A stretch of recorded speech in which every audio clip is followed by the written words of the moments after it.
I'm Darren Morton. I'm Simon Matthews. This is Lift, The Lifestyle Medicine podcast where we dive into the science of health and well-being.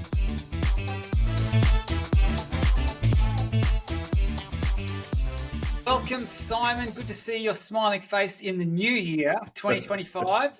Hope it's a good one. Yeah. Well, it's a great one. You know why? Why? Tell me. 2025 is an interesting number. Yes. Yeah. For what reason? Well, it's the square of another number. Yes. 45. Really? And 45 is the product of a prime and another square. You know what? I knew there was something special about what's about to occur. And there it is, listeners. 2025, anticipate greatness. Hey, Simon, It's also the year of the snake. Is it really? Yeah. There you go. Yeah. Well, that might detract from the greatness a little bit. Oh, absolutely not. You're a sort of a snake fan, are you? Well, I don't mind. I don't mind snakes, but yeah, it's just it is what it is. Yeah, it'll be a great year. Well, let me tell you, I'm hoping that Scott has a great year. Scott is one of our listeners, and I actually know Scott. I've gone for some runs with him, and he sent us a little request for a topic to discuss, and we're going to do that very thing today.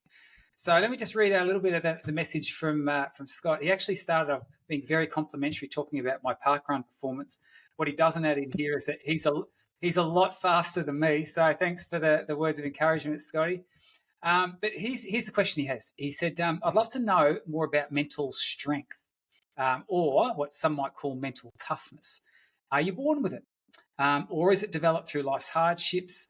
And to what extent does our upbringing take that into account? And then he goes on to say, what's the best way to train, to encourage it, perhaps in other people? And then last of all, it started very on an up, and then it sort of finished on a bit of a down. And that was the question is, are there any downsides to mental toughness? Which is actually a really interesting perspective that'd be really fun to share. But I want to start by telling a little story, because when this whole mental toughness idea, and particularly since Scott's an accomplished runner, it made me think of a character in Australian history called Percy Cerutty. And Percy was actually a very famous running coach. In fact, he coached a number of Olympic athletes, and one of his most famous was a character by the name of Herb Elliott, which I'm sure you remember or heard of. Absolutely. Herb Elliott. Yeah. But Percy Cerutty, he used to take his athletes down to these sand dunes at Portsea in Victoria. So it's actually where they used to train Farlap, the famous racehorse. Anyway, he used to take his athletes down there and just run them up and down sand dunes until they couldn't run anymore, and then he would make them do it a little bit more. And he was a big believer. He was more of a philosopher, I think, than a coach. But his whole notion was that what really counts is mental toughness. And he has these. I remember Herb Elliott actually recalls this story. He said he once took me to a run. I was doing a 1 mile event, which is 4 laps around the oval. And Percy, he was in his 70s at the time, and he leads Herb Elliott to the side of the track at the start line and says, "Stand there." And then he proceeded. This is Percy proceeds over to the start line with no one there. This is just on the warm up track, and then goes and Herb Elliott says he watches him run around 1 lap, and by the time you get to watching this 70-plus-year-old man just giving it his all, and he does 1 lap, and then he comes around for his second lap, and Herb says as he came past for the second time, he thought, this guy's going to die. This is unsafe. Anyway, Percy does a 3rd lap, and then on the 4th lap, literally, Herb said, as I watched him come up the finish straight, I've never seen pain and agony and contort on someone's face like it was on Percy's. And as he hit the finish line, it was not a race. This was just a demonstration to Herb, who was the only one in the arena. Percy collapsed on the ground. He's heaving. He's he's nauseous. He's lying there. And eventually, after about 10 minutes where he manages to roll over and look up, Herb's looking down at him. And Percy Cerutty, the coach, says, "Herb, you may run faster than me, but you will never, ever run harder." And then his pep talk. This was his pep talk. This was his pep talk before the actual event. And he said, "Now you go and try and do likewise." And so for him, this was all about mental toughness. And there's even story, and his athletes were incredibly mental tough. There's even a story of Herb Elliott running in an event at altitude where he had basically blacked out and he was still running. They had to stop him as he went past the finish line and kept going. So this whole idea of, mentally tough, it sounds tough. It definitely sounds a good thing. My question to you as a psychologist, what is mental toughness? What is it? How do we describe this thing? How do we capture it? It's a great it's a great question, and there are some.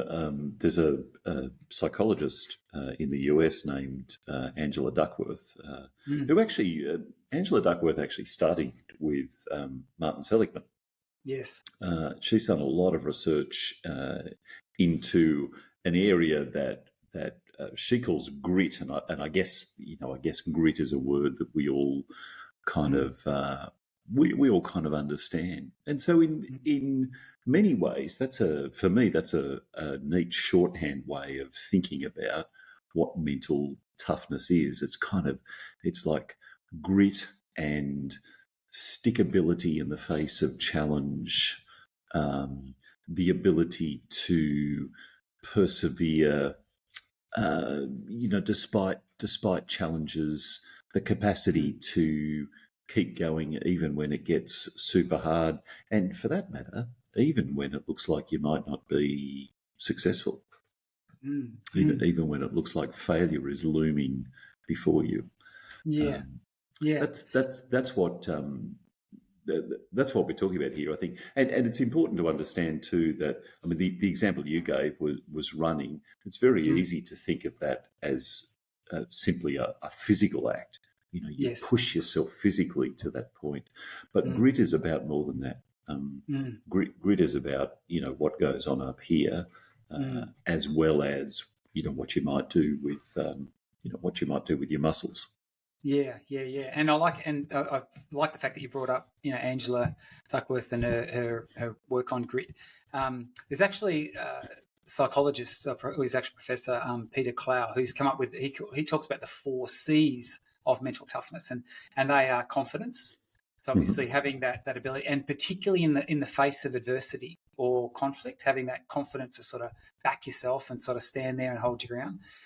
He talks about another form of mental toughness is control. And so this is the whole idea of I can actually modulate my own behaviours, and that's a form of mental toughness. Obviously commitment, so that's the 3rd C. And that's the idea of being able to just lock in. And I think probably the grit comes into that. It's just I lock in, I drive towards a cause, and I keep going for it.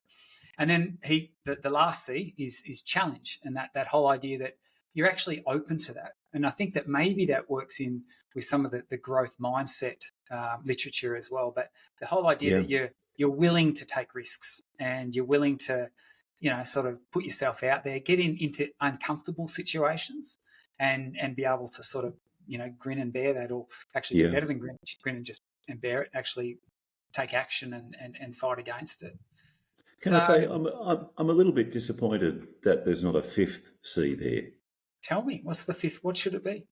Craziness. Crazy. You got to be just a little bit crazy sometimes to push so hard. You do. There's actually all these signs that say, this is more than you can do. Maybe you should stop. Maybe you should reconsider this. Maybe there's another way. Yeah. You just push on.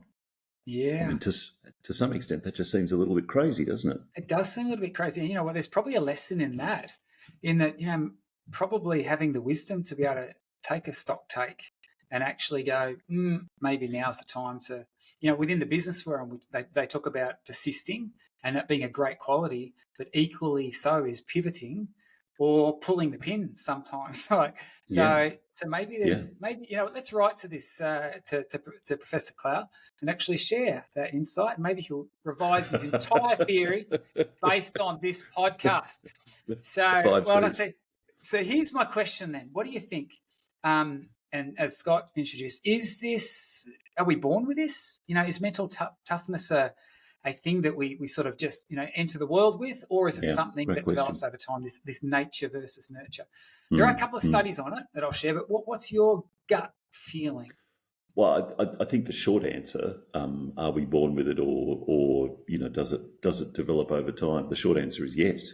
Yes, Um, it's both. all of the above, as is the case with most things. One of the fascinating things we understand about a lot of, if you like, the human condition, and I think we understand this more and more as we've delved more deeply, particularly into lifestyle medicine, is that what you're born with by no means defines or limits what you're capable of. So, for example, we know this with the happiness research of Sonia Lyubomirsky and others, that we all seem to have a happiness set point. And we also have an extraordinary capacity to modulate the day-to-day experiences of happiness we have, regardless of that set point. In the same way, we have genes that, if you like, have an influence on outcomes that we might experience. But there's also the role of epigenetics. Yes. The way in which activities like what we eat, what we do, how we sleep, how we connect with others, kind of quite literally switch on and switch off genes to do particular things. So absolutely, we're all born with, I guess, some level of grit, if you want to call it that, and we see this from a young age, I think, too.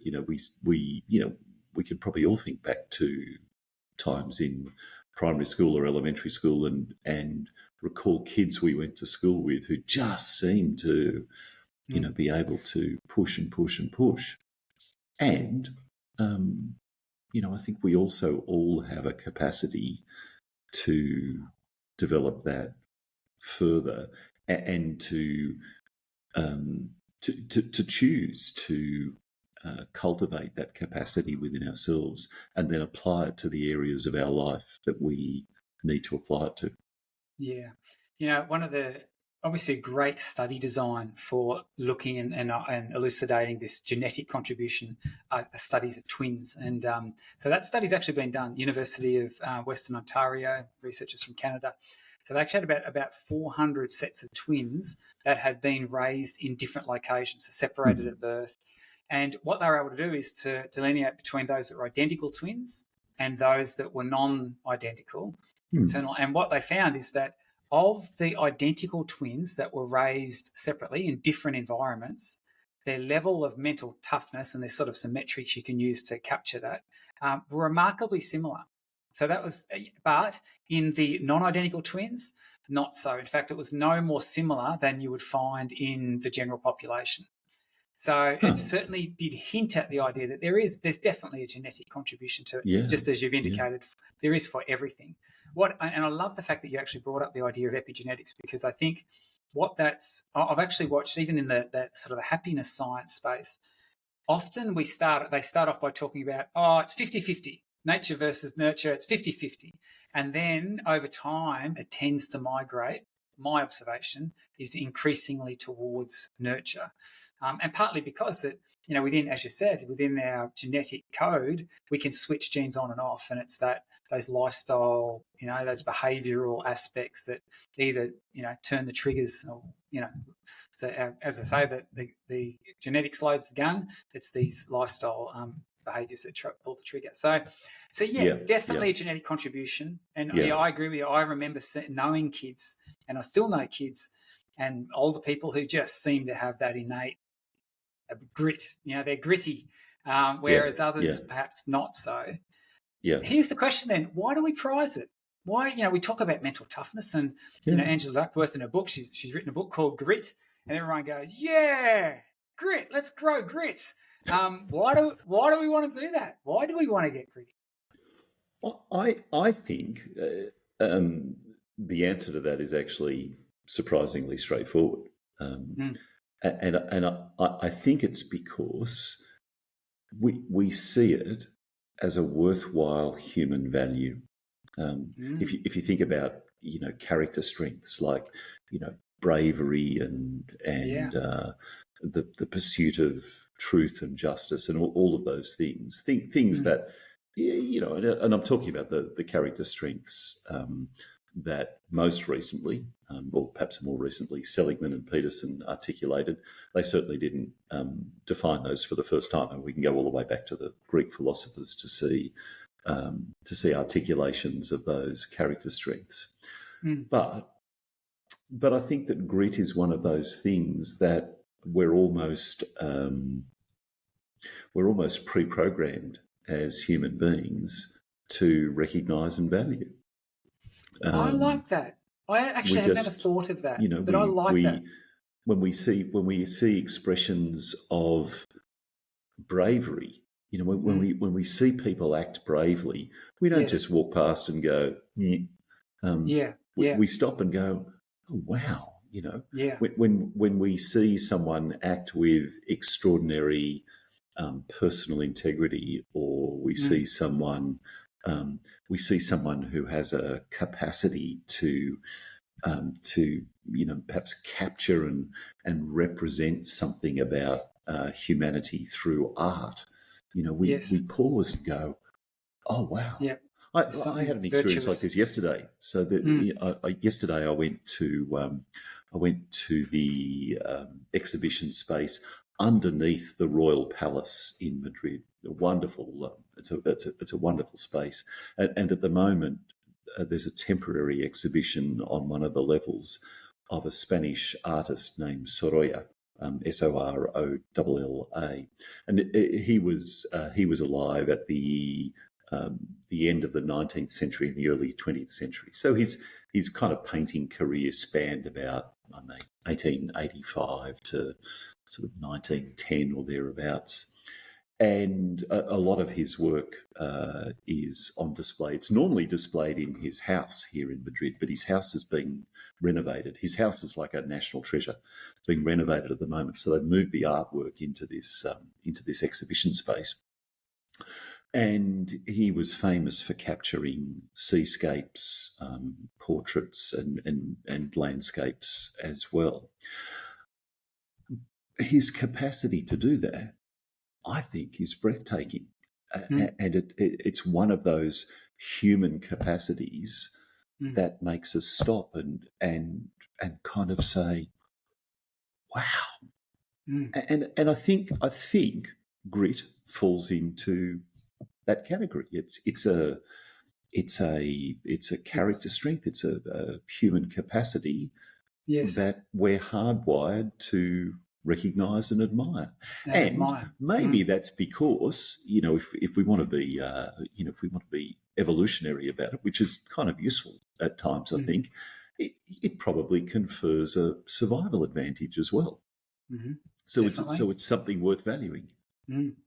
I like that. You know what? I actually hadn't ever thought about it in that context. It is. There's something virtuous about it, because it is. We watch an athletic performance where someone is just struggling at the end, but they keep going.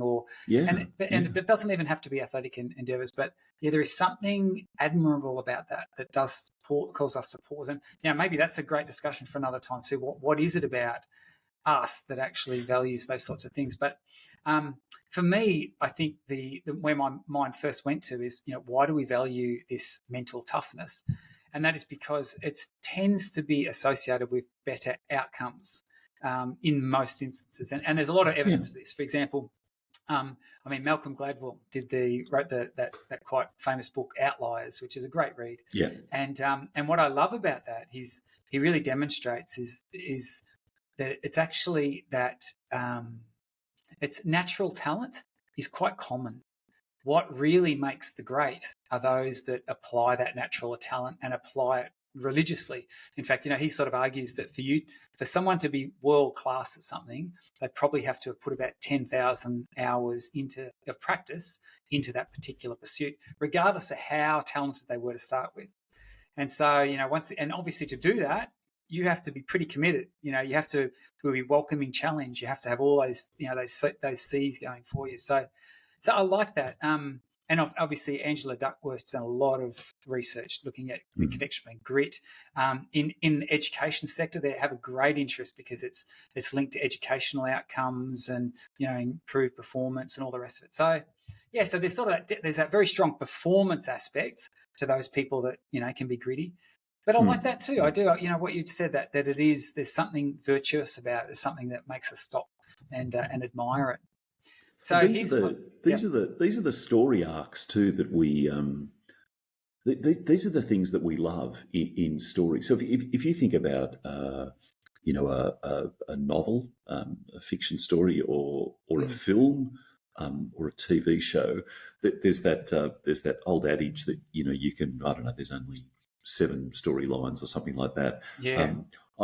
I think there's actually only one storyline in film and TV and in books, and the storyline is here's where the person is, here's where the person wants to get to, and the story arc is a bit like a game of snakes and ladders. Progress, obstacle, overcome the obstacle, more progress, another obstacle, overcome that obstacle, more progress, another obstacle, and so on. And that's actually what keeps us engaged. It does. If a story arc was just, we started at this point and, we moved steadily towards the goal and we reached it, approximately at the time we thought we would, with approximately the effort we thought we would have to make, we'd all go to sleep. That's exactly right. Yeah. I love that. And I agree with you. And I think that I'd add to that, what we love in stories is when there's some sort of sacrifice attached to it. So it's not like just slide down a hill and then have to, I bounce back up. There's actually effort required in that. And to my mind, the most captivating stories is when there's sacrificial service involved, where other people are doing it for a good cause that benefits others as well. Anyway, we could go down that tangent. But here's my question to you. Can you think of a particular example? Because, to get to where you've been very successful. So obviously you have a level of grit. We're all aspiring to be Simon here, right? So can you think of particular instances where, that particular event or that circumstance or that exchange actually did grow my mental toughness? Oh, you mean in my own life? Yeah, in your own life. Wow, what a great question.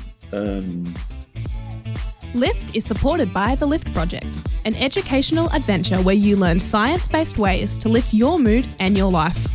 The Lift Project is lifting lives around the globe, in healthcare settings, workplaces, schools, universities and communities. To find out more, visit theliftproject.global. Yeah, I can. I can think of something. I can think of something that's.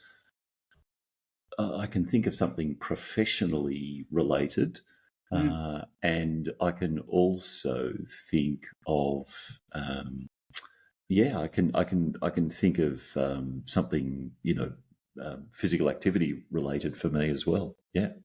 Two examples come to mind.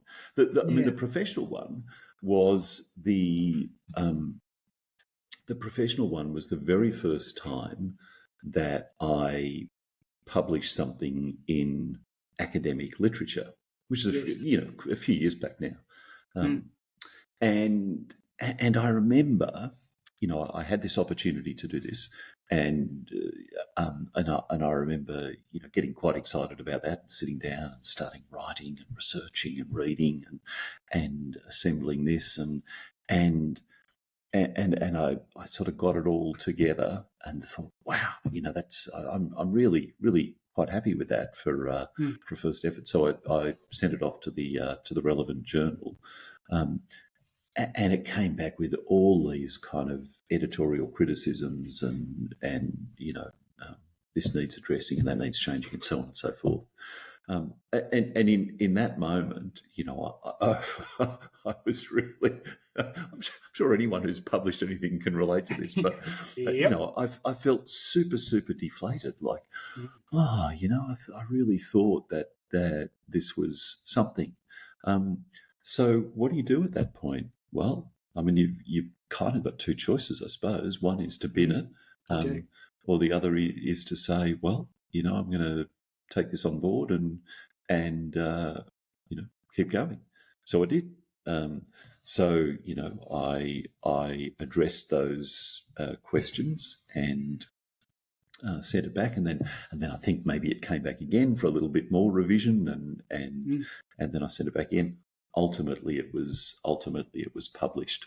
But the fascinating part is the longer term effect of that. So the longer term effect for me has been now when I submit something for publication, and I've just done that again, actually, just in this last few weeks.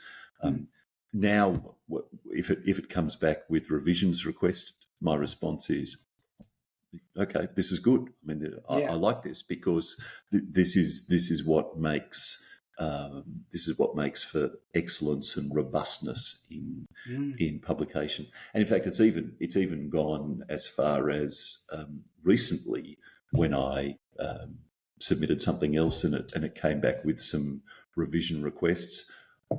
I stood there and evaluated it and didn't agree with one of them, so I pushed back and said, I think this represents a misunderstanding, and I don't think this needs to be changed. So that early experience for me, has helped me to cultivate if you like, a broader range of capacities that have enabled me to continue working in that area with more competence, with more nuance, and even with a more complex set of skills.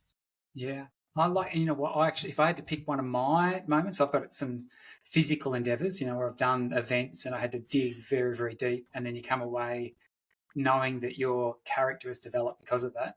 But for me, it's actually academia's taught me that as well. And I think for me, the whole PhD experience was one of, wow, you feel like you're completely overwhelmed, and then when you get something published and you go through the rigor of that process, and you go, wow. And I think it's that confidence. Peter Clow talks about one of the C's as confidence, and that's part of mental toughness. It's not always just putting yourself out there in this crazy fashion, as you mentioned. It's actually having the confidence to step up because I've been here before, and I know how this goes, and therefore I have the skill set to. I remember having a student one time. We wrote a paper together. We got the reviewers' comments back, and I'm looking at it, and the lens I was viewing it through, because I've been through this, many times before, was like, okay. I turned around, and literally the student was almost rocking in the fetal position on the floor, sucking their thumbs, because it was completely debilitating and overwhelming. But then you get to the point where you actually will push back. So it's trainable. I know in myself, and I've seen it in others. I've seen it in my kids, particularly my youngest kid. And interesting enough, he's probably the one that's had to work the hardest towards the things that he's achieved. And he's done very, very well. But he just learned that, hey, because he hasn't been perhaps quite as natural at some of the activities as some other kids.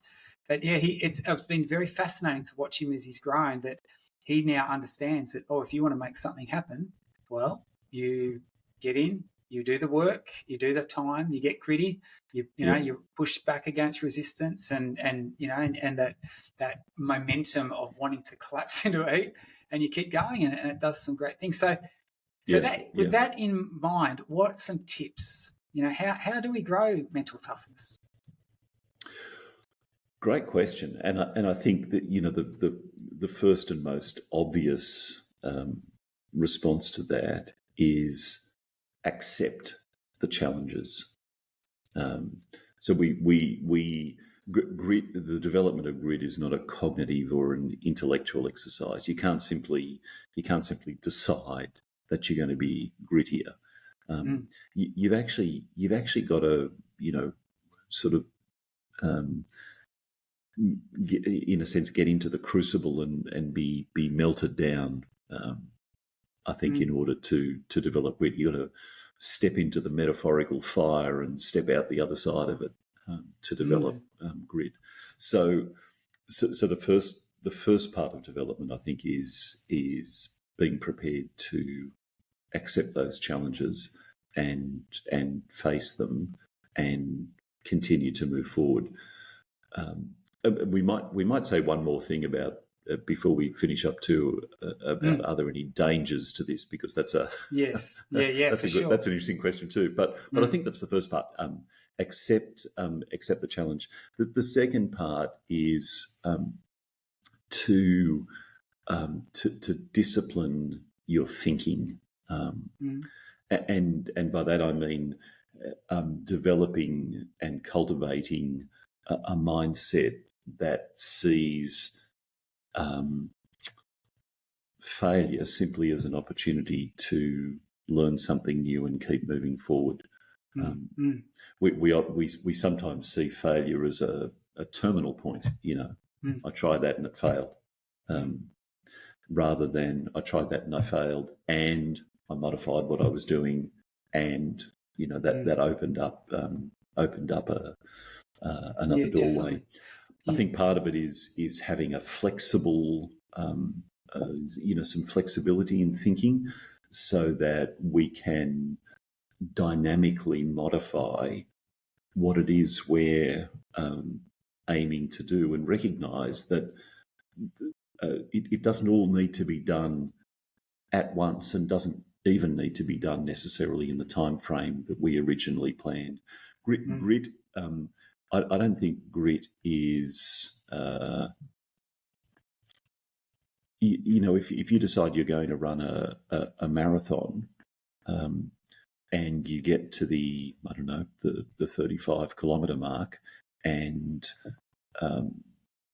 collapse on the ground. I don't think grit is necessarily going the last 7 kilometres on your hands and knees. Grit at that time may be deciding that the best thing to do is pull out right now and keep training, and then try again for another marathon the next month or the next year. Yes. Reframing that time frame. Yeah, exactly right. And having a flexibility of thinking about that. Yeah. So, like a lot of these things, I think there's lots of pathways to developing grit, and lots of things that are required. But there's some that I think are important. A word you used then, the idea of accepting, the challenge almost. And I wonder, often we want mental toughness for other people. Like, how do I grow it in my kids or whatever? And actually, I come back to Angela Duckworth, her definition of grit. She says grit is passion and perseverance for a very long-term goal. Yeah. And that word passion is interesting to me, because you know what? We're all passionate about different things. And we can actually sometimes find ourselves wanting others to be passionate about the same things we're not passionate about. Yeah. And, it's really hard if someone imposes their passions and wants on me, for me to be gritty about that. Like right. And I've actually seen instances of this happen before, and it's a beautiful thing to witness, where someone, we talk about that they're unmotivated, or they're not that sort of mentally tough, or they might be floating along, but then all of a sudden they find their thing. They find that thing that they're passionate about, and all of a sudden that enthusiasm, comes for it, and they can actually turn into quite different people, at least in that particular domain of their life. So that's a good thing to observe. And I look, this gets to the fundamental notion, I think, of autonomy and choice. And we see this in health behaviour change, of course. And it's articulated really nicely in the trans-theoretical model of change, where we have this notion of what's called pre-contemplation. In other words, the person hasn't even started considering the possibility of doing something differently, mostly because it has no importance to them. It's just not part of their world or part of their thinking. So trying to make someone gritty about something for which they have no passion is doomed to failure. Clearly, the person has got to desire this at some level themselves as well for us to be successful there. Absolutely. Absolutely. All right, let's wrap this up. I've got one last question for you, Simon. Yeah. Are there And if so, what are they? The downsides of mental toughness. We all go, yes, mental toughness. I want that. I want to be gritty, but are there some downsides to it? Well, I think there can be, in the same way as there can be for anything in life. Can you just take us back to the P's that you mentioned before? The C's? No, weren't there P's? The four. I'm sure there were the 4 C's. 4 C's. I thought there were P's. Oh, Angela Duckworth, she talks about perseverance and passion. Passion. But the C's, Peter Clow, his theory, the C's were control, commitment, challenge, and confidence. Okay. Well, it's the P's I'm thinking of: perseverance and passion, which are good things. Yes. There is a shadow P though, and it's terminology that I've seen quite a bit as a psychologist, and it's perseveration. And it's like the shadow side of perseverance. Yeah, perseverance we consider to be a sort of an honourable pursuit. When we persevere, that's good. Perseverating is metaphorically beating your head against a wall. Perseveration is this insistence on doing something, even when all the signs say you really should stop here. You really should reconsider this. And that, I think, is one of the dangers of grit, that if we transition from perseverance to perseveration, then depending on what it is, I think there are potential hazards. One of those, if you're talking about physical pursuits, then one of those hazards is clearly physical injury. Or perhaps acute illness, which may be fatal. I think if we're talking about other elements, then perseveration can also result in a sense of being, demoralised and dispirited, disencouraged. We can push and push and push and push so far that we kind of lose sight of why it was we were doing this.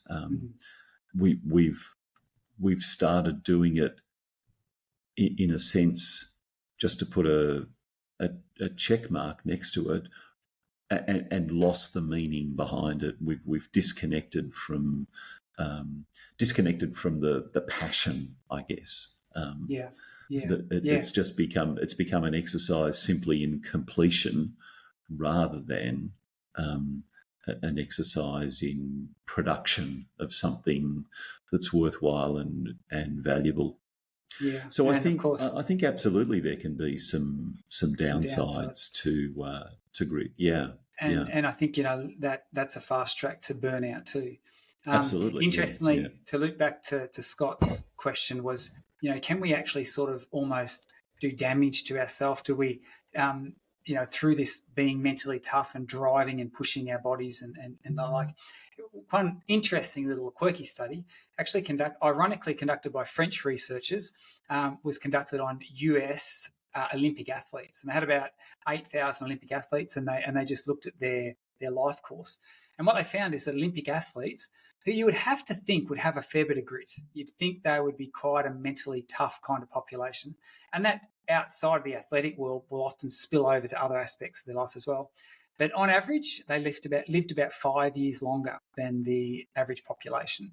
So Olympic athletes actually have a sort of a longevity advantage. And interestingly enough, though, it came through cardiovascular benefits, and they had lower risk of cancers as well.